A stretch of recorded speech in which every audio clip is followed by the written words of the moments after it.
Good morning बच्चों। आज हम क्लास 10th में हमारा जो चैप्टर नंबर 10 है, चैप्टर का नाम है महर्षि दयानंद। महर्षि दयानंद के विषय में हम क्या पढ़ेंगे बेटा। महर्षि दयानंद सरस्वती का नाम आपने सुना होगा। कौन है बेटा महर्षि दयानंद सरस्वती? बेटा महर्षि दयानंद सरस्वती जिन्होंने क्या करा है बेटा, आर्य समाज की स्थापना की थी। तो बेटा आज हम क्या करेंगे, इनके बारे में पढ़ेंगे। मतलब यहाँ पर बताया महर्षि दयानंद सरस्वती का जन्म गुजरात प्रदेश के एक ब्राह्मण परिवार में 12 फरवरी सन 1824 ईस्वी को हुआ था। मतलब महर्षि दयानंद सरस्वती का जन्म कहाँ पर हुआ था? गुजरात प्रदेश के एक ब्राह्मण परिवार में 12 फरवरी सन 1824 ईस्वी को हुआ था। इनके बचपन का नाम क्या था? इनके बचपन का नाम मूल शंकर था। जब ये 16 वर्ष की आयु के हुए तो इनकी बहन जो है वो स्वर्ग चली गई थी। उसके 3 वर्ष पश्चात इनके चाचा जी भी जो है वो स्वर्गवासी हो गए। मतलब पहले इनकी बहन जो है वो स्वर्गवासी हुई, इसके 3 वर्ष पश्चात क्या है, इनके जो चाचा जी थे वो भी क्या है, स्वर्गवासी हो गए। घर में परिवार के अन्य लोगों को विलाप करते हुए इनके मन में विचार आया कि ये संसार कैसा है, नश्वर है। ये संसार कैसा है, नश्वर है। नश्वर का मतलब कहता है एक ना एक दिन जो है संसार पूरी तरीके से खत्म हो जाएगा। तो उन्होंने सोचा कि ये संसार जब नश्वर है तो मैं किस प्रकार अमर होऊंगा। फिर उन्होंने क्या करा था, एक दिन अपना जो घर है हमेशा के लिए छोड़ दिया था।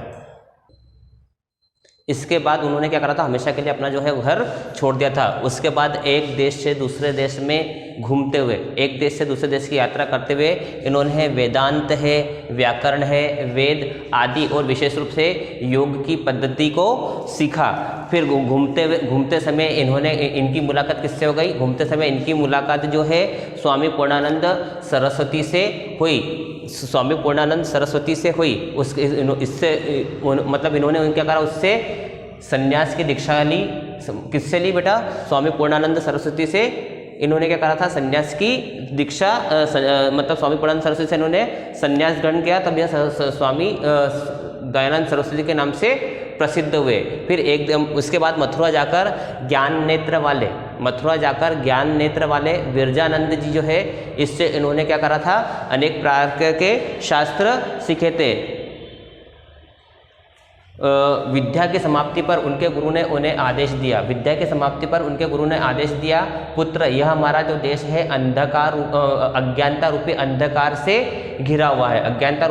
से घिरा हुआ है, इसलिए जाओ और अज्ञानता रूपी अंधकार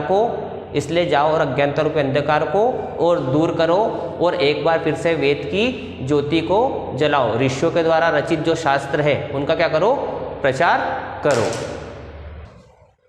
फिर बेटा मतलब वो क्या है, वेद की ज्योति को फिर से प्रकाशित करो। दयानंद ने भी क्या करा, गुरु की आज्ञा को सिर पर रखकर, गुरु की आज्ञा को किस पर माना, उन्होंने सिर पर रखा और पैरों में प्रणाम करके आशीर्वाद ग्रहण करके इस देश के जो मानव है, इस देश के मानव की अज्ञानता के अंधकार को दूर करने के लिए उन्होंने बहुत ही प्रयास किया। गुरु की आज्ञा का पालन करते हुए देश और समाज की उन्नति के लिए इन्होंने क्या करा बेटा, आर्य समाज की स्थापना की। और हमारे देश में जो कुछ भारी दिखावा था, आडंबर थे, उनको दूर करने का इन्होंने क्या करा, बहुत अधिक प्रयास किया। और फिर से क्या था, इन्होंने वैदिक ज्योति को जगाने का प्रयास किया था। इस आर्य समाज की स्थापना की महर्षि ने अपन देख रहे हैं, महर्षि ने विधवा अबला दलित वर्ग और गायों के उद्धार के लिए सदैव इन्होंने क्या प्रयास किया? महर्षि ने किसके लिए सदैव प्रयास किया? महर्षि ने विधवा अबला दलित वर्ग और गायों के उद्धार के लिए सदैव प्रयास किया। स्वतंत्रता की भावना भी जो है सबसे पहले इन महर्षि के द्वारा ही जगाई गई। अनेक प्रकार के दुखों को सहते हुए ये कभी अपने कर्तव्य से विमुख नहीं हुए। इसके कारण जब ये अपने कर्तव्य से विमुख नहीं हुए, इसलिए इनकी जो है ख्याति जो है चारों ओर फैल गई। इन महापुरुष ने बहुत समय से उपेक्षित वेदों का प्रचार किया। उनका संदेश था कि लोगों जो है वेदों की ओर लौटे ऋग्वेद भाष्य, भूमिका, सत्यार्थ प्रकाश, संस्कार विधि, मतलब ये यहाँ पर नाम लिख रहे हैं बेटा, ऋग्वेद भाष्य, भूमिका, सत्यार्थ प्रकाश, संस्कार विधि, इनके द्वारा लिखे गए रचित ग्रंथ है। अक्टूबर महीने की 30 अक्टूबर 1883 को इन्होंने क्या जो है वो भौतिक शरीर त्याग दिया और यश रूपी शरीर से जो है हमेशा के लिए अमर हो गए। महर्षि दयानंद सरस्वती सत्य, धैर्य और ब्रह्मचर्य की मूर्ति थे। किसकी मूर्ति थे? सत्य, धैर्य और ब्रह्मचर्य की मूर्ति थे। इनका चरित्र जो है सदा भारतीयों के लिए अनुकरण करने योग्य है। इस प्रकार के महापुरुष जो है हमेशा वंदनीय और न भूलने योग्य है। बेटा अब हमारा लेसन जो है मैंने आपको शॉर्ट रूप में समझा दिया था। अब हमारा पहला फर्स्ट है क्वेश्चन है एक पदेन उत्तरम लिखत, मतलब एक पद में उत्तर निकला है, मतलब वन वर्ड में ही हम क्या करेंगे इसका आंसर देंगे।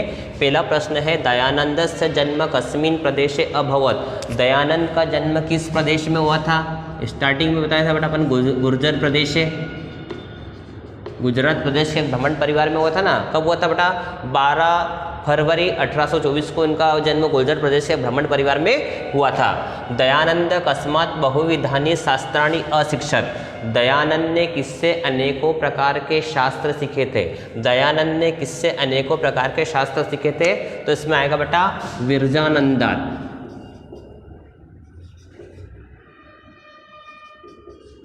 मतलब विरजानंद से। ठीक है, फिर अगला है महर्षि कस्य स्थापनाम कृतवान। महर्षि ने किसकी स्थापना की थी? आर्य समाजस्य। समाज में कुछ बुराइयां थी, कुप्रथाएं थी, उन प्रथाओं को दूर करने के लिए कौन सी उन्होंने किसकी स्थापना की थी? आर्य समाज की जो है उन्होंने स्थापना की थी।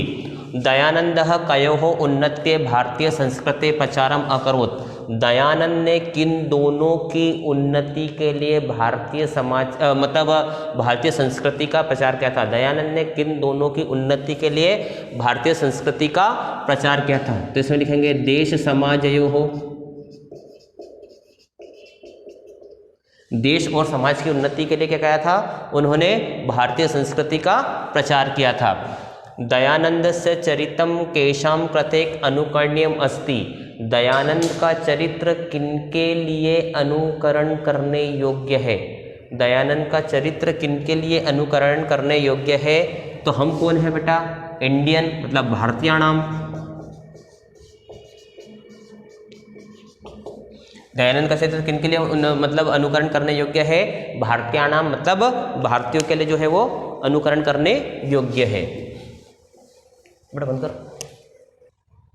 बेटा हमारा पहला क्वेश्चन है एक वाक्यन उत्तरम लिखत। प्रश्न क्रमांक दूसरा है एक वाक्यन उत्तरम लिखत, मतलब एक वाक्य में वो करना है, उत्तर लिखना है। दयानंदस्य जन्म नाम किम आसीत्। दयानंद के जन्म का नाम क्या था? बेटा क्वेश्चन मार्क क्या है? किम। तो बेटा पूरा क्वेश्चन वैसा कैसे आएगा? दयानंदस्य जन्म नाम, दयानंदस्य जन्म नाम, ये पूरा ऐसा कैसे आएगा? मूल शंकरः आसीत्। दयानंद के जन्म का नाम क्या था बेटा? मूल शंकर था। संन्यास ग्रहणांतरम महर्षि केन नामना प्रसिद्ध। क्वेश्चन मार्क है बेटा इसमें केन, बाकी पूरा प्रश्न वैसा का वैसा। संन्यास ग्रहणांतरम,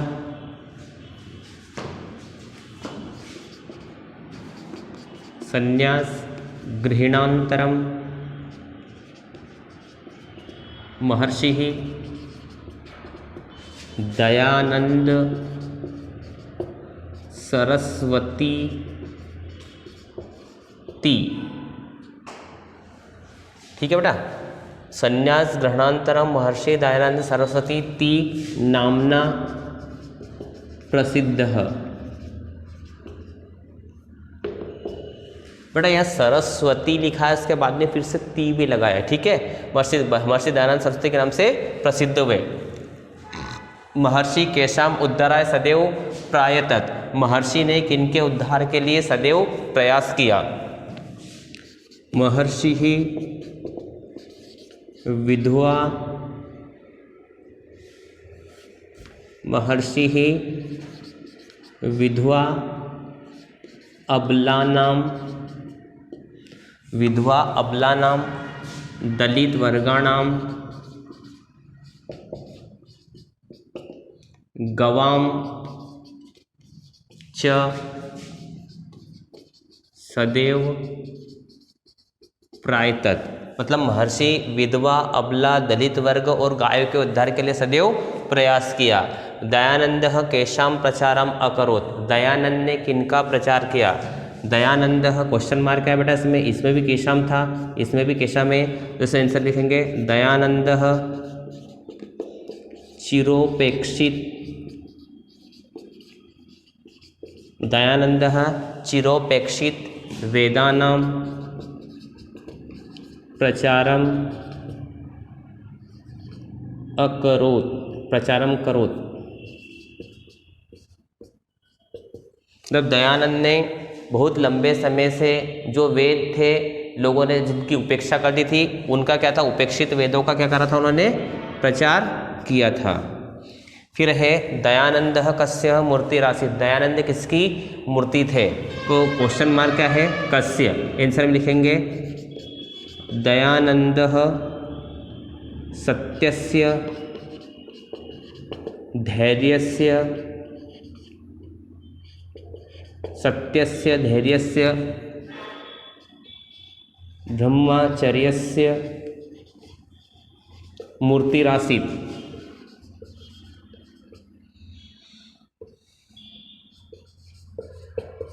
मतलब जो दयानंद सरस्वती कैसे थे, सत्य के, धैर्य के और ब्रह्मचर्य की जो है वो मूर्ति थे। बेटा हमारा अगला क्वेश्चन है प्रदत्त शब्द रिक्त स्थानी पूरियत। मतलब दिए गए शब्दों से हमको क्या करना है, रिक्त स्थान की पूर्ति करना। जैसे यहाँ पे रखा है अविंदकारात, संन्यास ग्रहणात, यशः, दुखानी और वेदान। पहला प्रश्न है महर्षि पूर्णानंद सरस्वती सकाशात, और इसमें आएगा बेटा संन्यास गृहणात। मतलब महर्षि पूर्णानंद सरस्वती से इन्होंने क्या करा था, संन्यास लिया था। दयानंदः मानवान अविद्यांधकारात्।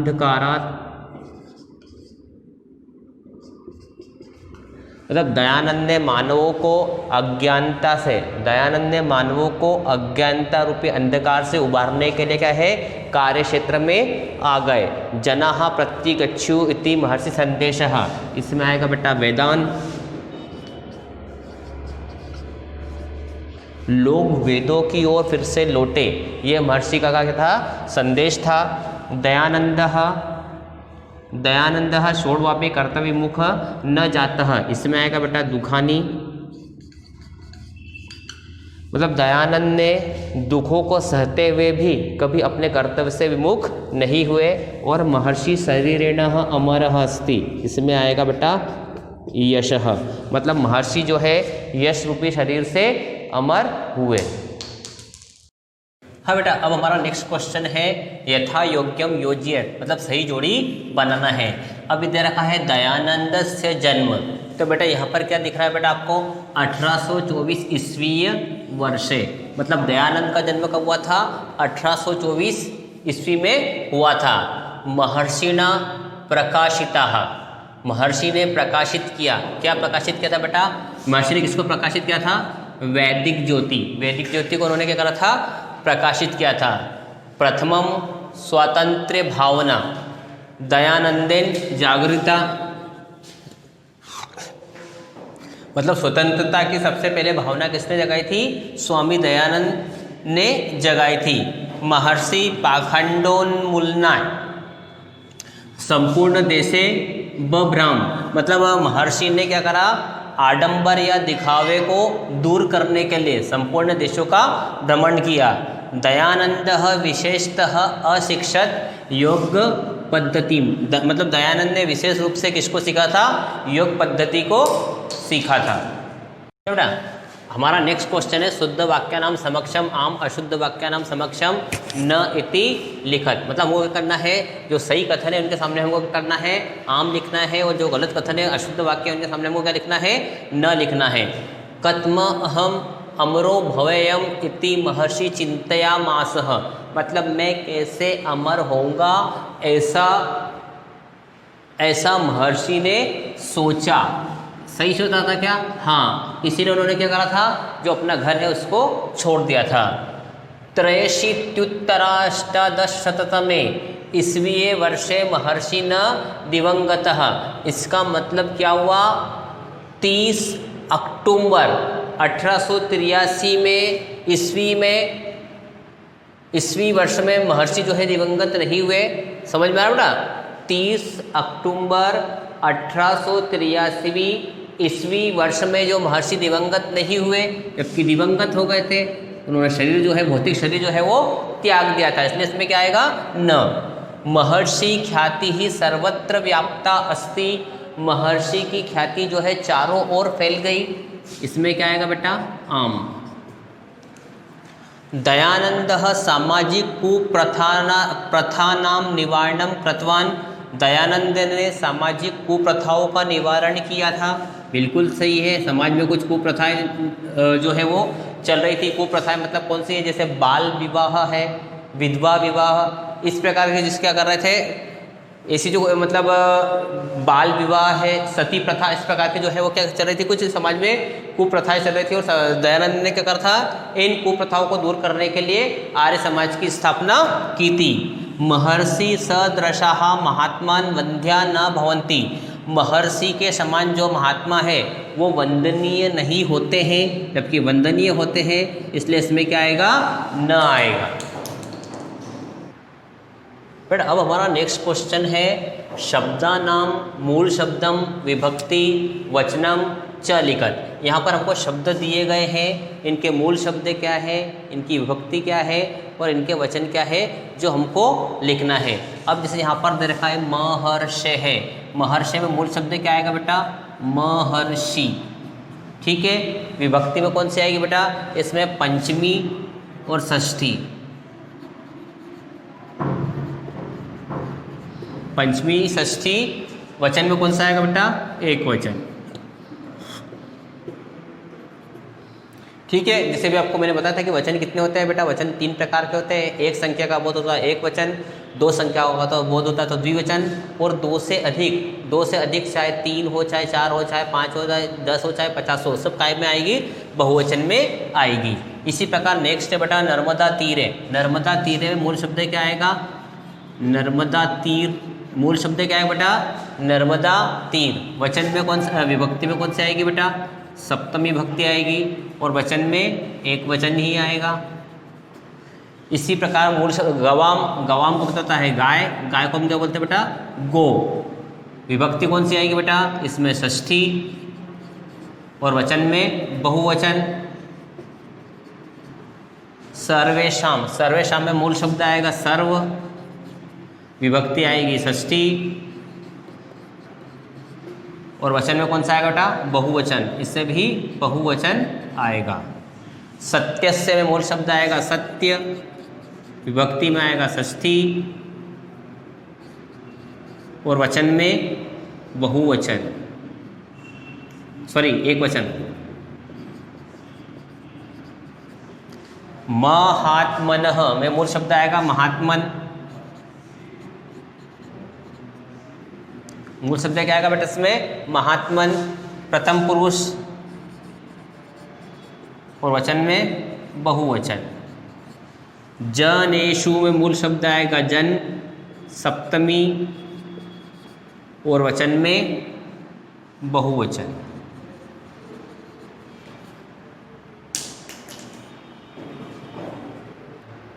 बेटा हमारा नेक्स्ट क्वेश्चन है क्रियापदानाम धातुम लकारम वचनम च लिखत। यहाँ पर क्रियापद दिए गए हैं, इनके धातु। धातु का मतलब क्या होता है? क्रिया। लकार का मतलब होता है काल, और वचन का मतलब होता है एक संख्या है, 2 संख्या है, या 2 से अधिक संख्या है। वचन का मतलब होता है एक संख्या का बोध हो रहा है, 2 संख्या का बोध हो रहा है, 2 से अधिक संख्या का बोध हो रहा है। अब जैसे यहाँ पर पहले दे रखा है अभवत, तो बेटा अ हटा देंगे तो अपन धातु कौन सी बनेगी बेटा? इसमें भूभव। धातु कौन सी हो जाएगी बेटा? भूभव। धातु के आगे अ लगा है, इसे लकार कौन सा आएगा बेटा? लंग लकार। लंग लकार का मतलब कौन सा होता है? भूतकाल। और वचन में बेटा कौन सा होगा वचन? हलंत लगा नीचे, इसलिए एक वचन। समझ में ना, अभवम, अभवाव, अभवाम, अभव, अभवतम, अभवत, अभवत, अभवताम, अभवन। इसी प्रकार यहाँ पर दे रखा है अकरोत, यहाँ पे अ दिखा था, यहाँ पे भी अ दिखा था, तो धातु क्या आ जाएगी बेटा क्र। क्र का मतलब क्या होता है करना। लकार वैसा का वैसे ही है, क्योंकि धातु के आगे क्या लगा है अ, इसलिए हम क्या लिखेंगे इसमें, ये भी लंग लकार है, इसके नीचे भी हलंत है, इसके भी नीचे हलंत है, इसलिए वचन कौन सा आएगा बेटा, एक वचन ही लिखेंगे इसमें भी। फिर अशिक्षत, अशिक्षत में भी हम क्या लिखेंगे, धातु क्या लिखेंगे, अ हटेंगे, वो तो धातु क्या आएगी बेटा शिक्ष। शिक्ष का मतलब क्या होता है शिक्षा देना। लकार में कौन सा आएगा बेटा, इसमें भी अ लगा है, इसलिए कौन सा लकार हो जाएगा लंग लकार। और वचन में कौन सा हो जाएगा बेटा, इसमें हलंत नहीं लगा है, इसमें हलंत लगा है, इसलिए एक संख्या का पद हो रहा है, और इसमें बहुवचन।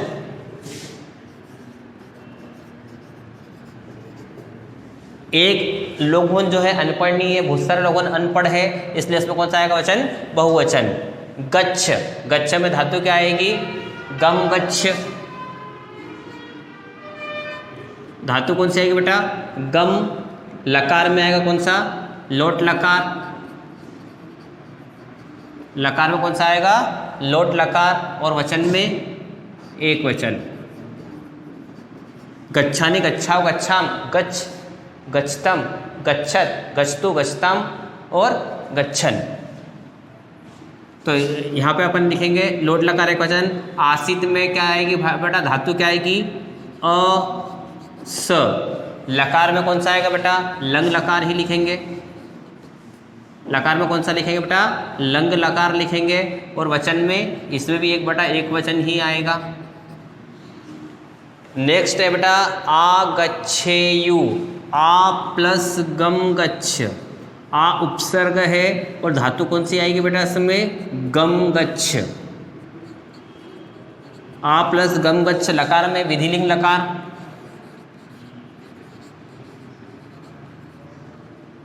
विधिलिंग लकार, और पुरुष में सॉरी वचन में बहुवचन। ठीक है, समझ में आया बेटा। हमारा नेक्स्ट क्वेश्चन है धातु प्रत्यय च पृथक कुरुत। बेटा धातु और प्रत्यय जो है वो अलग अलग करना है। धातु मतलब प्रत्यय कहाँ लगते हैं बेटा, प्रत्यय बेटा शब्द के पीछे लगते हैं, और उपसर्ग कहाँ लगते हैं, उपसर्ग जो है शब्द के आगे लगते हैं। बेटा धातु जब मतलब प्रत्यय जब पीछे लगते हैं तो नए शब्द का क्या करते हैं निर्माण कर देते हैं। अब जैसे यहाँ पर पहला वाला देखा है कृतवान, कृतवान में अपन धातु क्या लिखेंगे क्र, और प्रत्यय क्या लिखेंगे बेटा कत्वतु, क्री प्लस कत्वतु। अब अगला दे रखा है गतः, तो धातु क्या आएगी बेटा गम, गम के साथ लगा देते बेटा अपन गच्छ, गम गच्छ, और प्रत्यय क्या आएगा आधा क और त, कत प्रत्यय आएगा। प्रणम्य में प्र प्लस नम प्लस लियप, जब प्र उपसर्ग है नम धातु है, प्रत्यय का नाम क्या है लियप। इसी प्रकार नेक्स्ट दे रखा है ऊर्ध्वतुम, उत प्लस ध्र, ध्र का मतलब क्या होता है धारण करना, उत प्लस ध्रे प्लस तुमुन ऊर्ध्वतुम। विचरण, वी उपसर्ग है, चर धातु है, और अपन देख रहे हैं शत प्रत्यय है। ठीक है, हमारा लास्ट क्वेश्चन है संधि विच्छेदम कृत्वा संधि नाम लिखत। मतलब क्या करना है संधि विच्छेद का मतलब कहता है संधि को जो है शब्द जो है उसको अलग अलग करना है। संधि का मतलब क्या रहता है जोड़ना, मतलब दो शब्दों या वर्णों के मेल को हम संधि कहते हैं, और संधि को तोड़ना क्या कहलाता है विच्छेद कहलाता है। तो यहाँ पर जो शब्द दे रखे हैं हमको क्या करना है इन शब्दों को अलग अलग करना है और संधि का नाम लिखना है। जैसे यहाँ पर दे रखा है पितृव्योपि, तो हम क्या करेंगे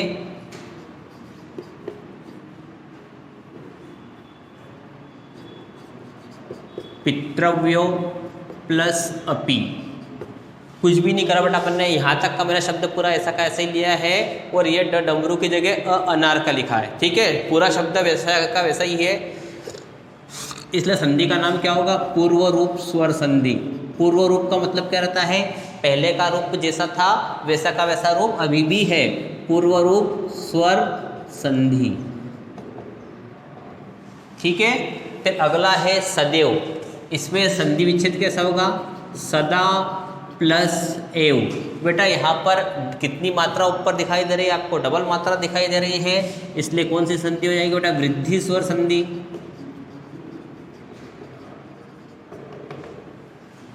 फिर नीचे है प्रत्यागच्छेयु। प्रति प्लस आगच्छेयुः। प्रति प्लस आगच्छेयुः। बेटा पहले प्रति बोल रहे हैं लेकिन मुंह से क्या निकल रहा है? ई इमली का निकल रहा है। ये देख लीजिए यहाँ पे प्रति, तो लास्ट शब्द क्या है? ई, और यहाँ पहला शब्द क्या है? आ, मतलब भिन्न स्वर है, इसलिए कौन सी संधि है बेटा? ये यण स्वर संधि। मूर्तिरासित। मूर्ति ही प्लस आसित, मूर्तिरासित। पहले शब्द के पीछे क्या लगा हुआ है? विसर्ग लगा है, इसलिए कौन सी संधि होगी? विसर्ग संधि। फिर यहाँ पे देखा है महर्षिणास्माकम। अगली संधि कौन सी है बेटा? महर्षिणास्माकम। महर्षि ही प्लस अस्माकम। महर्षिणास्माकम में क्या होगा? दीर्घ स्वर संधि। दीर्घ स्वर का मतलब क्या होता है? बड़े स्वर का निर्माण। महर्षिणा, महर्षि प्लस अस्माकम, महर्षि से महर्षिणा हुआ है, इसलिए कौन सी संधि हुई? दीर्घ स्वर संधि हुई, और हमारा जो लेसन 3 था वो जो है वो समाप्त हुआ।